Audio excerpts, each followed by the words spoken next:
दोस्तों, एक शहर में एक व्यापारी रहता था। व्यापारी छोटा था। उसकी एक किराने की दुकान थी जिसमें कमाई केवल नाम मात्र की थी। दोस्तों, व्यापारी एक ब्राह्मण था और स्वभाव से बहुत ही सीधा था। उसके दुकान में कई ग्राहक ऐसे आते थे जो आसपास के गरीब व्यक्ति थे और उससे सामान उधार में ले जाते थे और पैसा मांगने पर बहानेबाजी करते थे।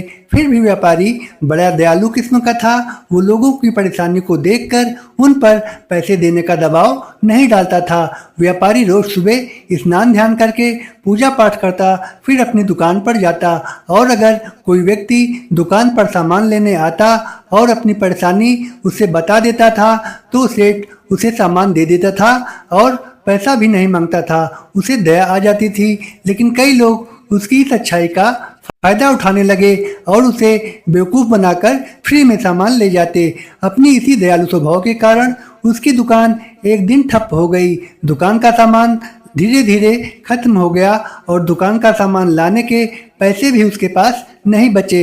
अब चूंकि उसे अपने भगवान श्री बांके बिहारी पर बहुत ही विश्वास था, उसने भगवान से मन ही मन प्रार्थना की, हे भगवान, मेरी दुकान फिर से भर जावे। उसके इतने बुरे दिन आ गए थे कि कभी कभी बिना भोजन किए भी सोना पड़ जाता था। एक दिन उसे स्वप्न में कोई साधु दिखाई पड़ा।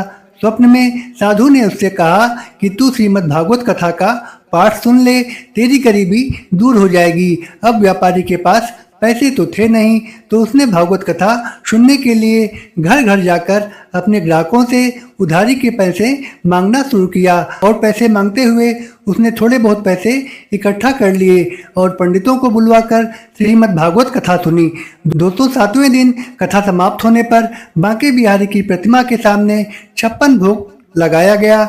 भोग लगाकर मंदिर का पर्दा पंडितों ने बंद कर दिया और जब पर्दा खोला गया तो वो सारा भोग वहां से गायब हो चुका था।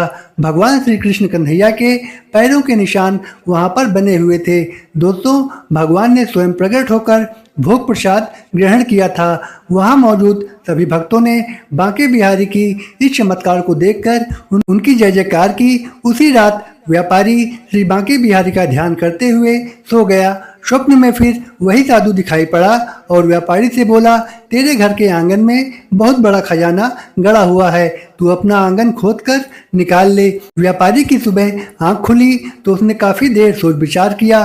फिर सपने की सच्चाई आजमाने के लिए एक फावड़ा लेकर आंगन को खोदना शुरू कर दिया। कुछ ही देर खोदने के बाद उसे एक सोने का कड़ा दिखाई पड़ा। कड़ा लेकर व्यापारी ने सोचा कि साधु ने तो बड़ा खजाना होने की बात कही थी, तो उसने फिर से खुदाई शुरू कर दी। थोड़ी देर में ही उसे सोने का एक बहुत बड़ा बक्सा मिल गया जिसमें करोड़ों के हीरे जवाहरात भरे हुए थे।